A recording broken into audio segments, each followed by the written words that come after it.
इसके पहले वाले वीडियो में आपसे एक प्रॉब्लम पूछा गया था। तो पहले उसका आंसर डिस्कस कर लेते हैं, फिर इस पे चलते हैं हम लोग। तो उसमें आपसे पूछा गया था, which one is first step of photosynthesis. तो फोटोसिंथेसिस में जनरली आप लोग फर्स्ट स्टेप लिखते हो absorption of the sunlight by the plastid. यहाँ पे जो क्लोरोप्लास्ट है वो सनलाइट को एब्जॉर्ब करता है, ये करेक्ट है, पहला स्टेप होता है, लेकिन ये ऑप्शन यहाँ पे नहीं है। तो जो सनलाइट वो एब्जॉर्ब करता है, उस सनलाइट से जो प्लास्टिड होते हैं उसके अंदर जो इलेक्ट्रॉन्स होगा उसका एक्साइटेशन होता है।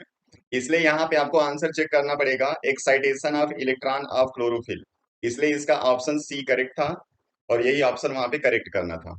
अब चलिए हम लोग चलते हैं अपने इस वीडियो के प्रॉब्लम नंबर 1 पे। तो इसका फर्स्ट प्रॉब्लम है, an electric bulb is rated two 20 volt and 100 watt.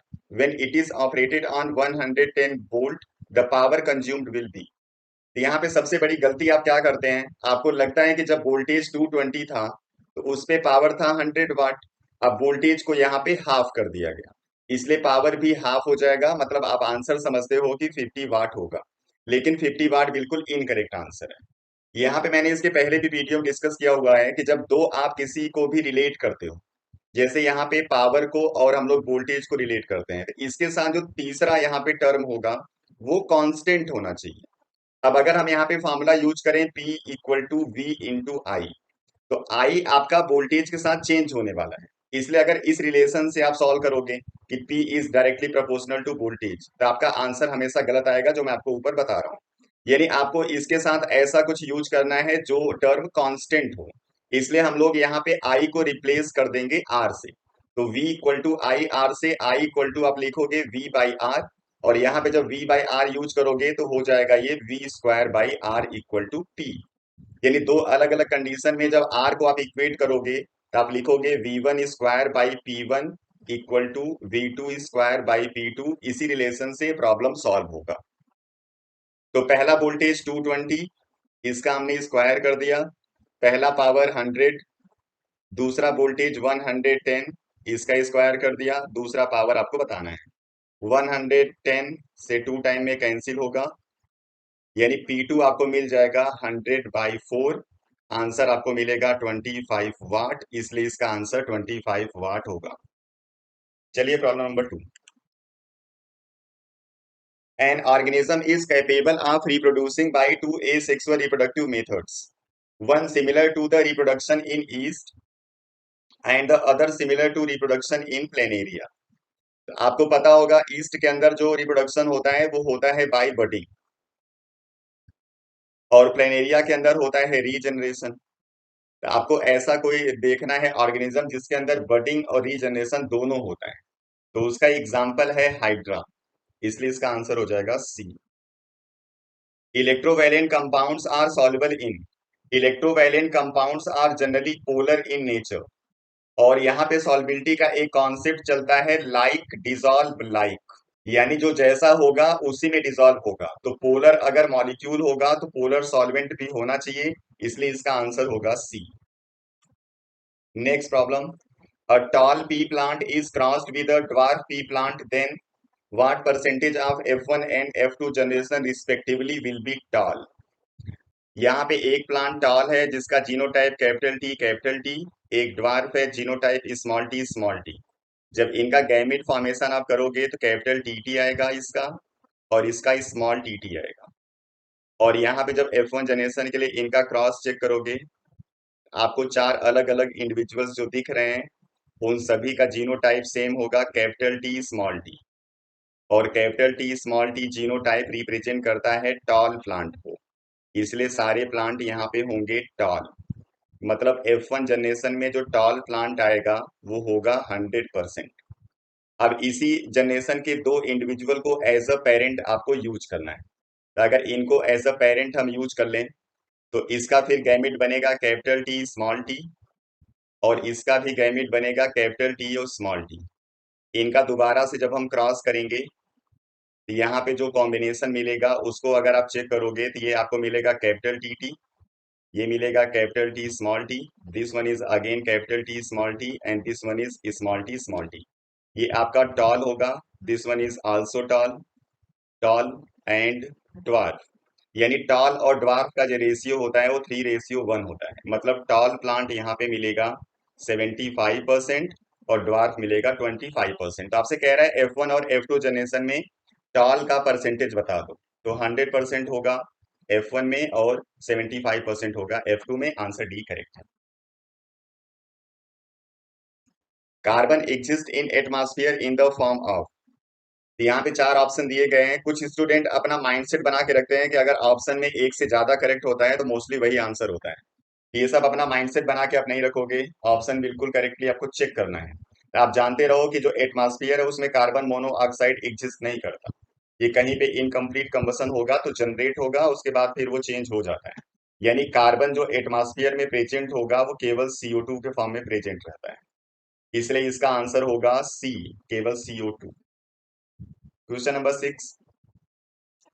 Question number 6 का आंसर आपको देना है। इसका आंसर मैं आपको यहाँ पे इस वीडियो में नहीं दूंगा, नेक्स्ट वीडियो में इसको हम डिस्कस करेंगे। आपको बताना है कि जो ब्लैक एंड व्हाइट फोटोग्राफी होती है वहां पे कौन सा रिएक्शन होता है। यहाँ पे इसके चार ये ऑप्शन दिए गए हैं। तो इसका आंसर आप कमेंट सेक्शन में जाके दे दोगे और अगले वीडियो में हम इसके आंसर को यहाँ पे डिस्कस कर लेंगे। चलिए next problem. The fermentation of glucose by yeast normally yield. जो फर्मेंटेशन ग्लूकोज का होता है ईस्ट के प्रेजेंस में वो होता है एनएरोबिक। और जब एनएरोबिक रिस्पिरेशन होगा तो उस कंडीशन में जो एनर्जी रिलीज होती है बहुत लेस अमाउंट में रिलीज होती है। और जो फाइनल प्रोडक्ट है उसमें CO2 के अलावा कुछ और भी बनता है। तो जब ईस्ट यहाँ पे ग्लूकोज को ब्रेक डाउन करता है तो जो बाई प्रोडक्ट मिलता है वो एल्कोहल होता है। तो एल्कोहल के साथ CO2, ये दो दो ऑप्शन दिख रहे हैं एल्कोहल के साथ CO2। लेकिन यहाँ पे लेस एनर्जी रिलीज होगी इसलिए 2 ATP आपको करेक्ट करना है। इसलिए ऑप्शन हो जाएगा यहाँ पे B. An object 20 centimeter from a spherical mirror gives rise to virtual image 15 centimeter behind the mirror. Determine the magnification and type of the mirror. अब यहाँ पे मिरर है तो मैग्निफिकेशन तो आपको पता है -V/U आपको यूज करना है। अब यहाँ पे V की वैल्यू है 15 और U की वैल्यू है 20। इसको सॉल्व करोगे तो आपको आंसर मिल जाएगा 3/4। 3/4 का मतलब हो जाएगा 0.75 विद नेगेटिव साइन। अब यहाँ पे आपको चेक करना है कि -0.75 किसका होगा, कॉनकेव का या फिर कॉन्वेक्स का। तो यहाँ पे मैग्निफिकेशन कम हो गया है 1 से। और जो वर्चुअल इमेज फॉर्म होता है कॉनकेव के केस में वो हमेशा ऑब्जेक्ट से बड़ा बनता है, इसलिए मैग्निफिकेशन होता है more than 1। तो जब मैग्निफिकेशन less than 1 होगा तो हमेशा वो कॉन्वेक्स मिरर होगा। इसलिए इसका आंसर करेक्ट हो जाएगा बी। और ये कॉन्वेक्स मिरर का फिगर दिया गया है जिसमें इमेज फॉर्मेशन आपको दिख रहा है जो राइट साइड हुआ है और ये ऑब्जेक्ट से छोटा बना हुआ है। इसलिए यहाँ पे मैग्निफिकेशन आपको less than 1 मिलता है। अगर ये कॉनकेव होता तो ये इमेज ऑब्जेक्ट से भी बड़ा बनता। चलिए नेक्स्ट।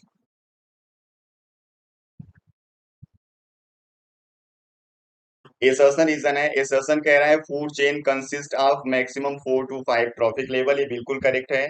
4 से 5 ट्रॉफिक लेवल से जब आप ज्यादा ट्रॉफिक लेवल किसी फूड चेन में आप कर देते हो तो जो लास्ट ट्रॉफिक लेवल पे ऑर्गेनिज्म होगा वो सरवाइव नहीं कर पाएगा क्योंकि उसको 10% लॉ के अकॉर्डिंग बहुत कम अमाउंट में एनर्जी मिलती है।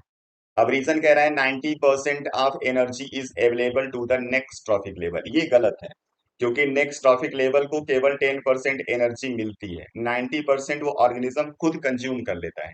इसलिए यहाँ पे एसर्शन ट्रू है और रीजन फॉल्स है। इसलिए ऑप्शन हो जाएगा C correct. Question number 10। In which of the following the glucose concentration is highest. जब किडनी के नेफ्रॉन में ब्लड का फिल्ट्रेशन होता है तो प्लाज्मा के अंदर जितने भी मटेरियल्स होते हैं वो सारे फिल्टर हो जाते हैं और ब्लड फिर से रीडायरेक्ट हो जाता है बॉडी के लिए। तो जब यहाँ पे फिल्ट्रेशन हो जाएगा तो उसके बाद PCT, DCT, हेनले लूप इनके अंदर कुछ कंपोनेंट्स होते हैं जिनका फिर से रीएब्जॉर्प्शन होता है। तो रीएब्जॉर्प्शन होगा तो फिर उसका जिसका रीएब्जॉर्प्शन हो रहा होगा कंसंट्रेशन फिल्ट्रेट के अंदर कम होता जाएगा। तो जब आप ग्लोमेरुलस की बात करते हो तो ग्लोमेरुलस वो पहला पार्ट है नेफ्रॉन का जिसके अंदर प्लाज्मा से फिल्ट्रेट होके मटेरियल आया हुआ है। तो इसी के अंदर ग्लूकोज सबसे ज्यादा होता है। उसके बाद जैसे PCT में जाएगा तो PCT में रीएब्जॉर्प्शन हो जाएगा, कंसंट्रेशन ग्लूकोज का कम। DCT में और कम हो जाएगा, इसलिए सबसे ज्यादा कंसंट्रेशन ग्लूकोज का आपको ग्लोमेरुलस में मिल जाता है। And the concentration of glucose in glomerulus is exactly same as the concentration of glucose in blood plasma. Phenolphthalein solution was poured in a test tube containing liquid X and it is result in pink coloration of the liquid. Identify X. अब आपको पता है कि जो फिनॉप्थेलिन है वो acid में colourless रहता है, मतलब कि कोई कलर नहीं देता, लेकिन बेस में ऐड करने के बाद ये पिंक कलर जनरेट करता है। आपको इसमें चेक कर लेना है कौन सा मटेरियल है जो बेसिक है। तो यहाँ पे आपको ऑप्शन बी दिख रहा होगा, ये बेसिक नेचर का है, इसलिए इसका आंसर होगा बी। चलिए नेक्स्ट वीडियो में फिर मिलेंगे हम लोग कुछ और ऑब्जेक्टिव प्रॉब्लम के साथ। आप पढ़ते रहिए, रिवीजन करते रहिए। Thank you.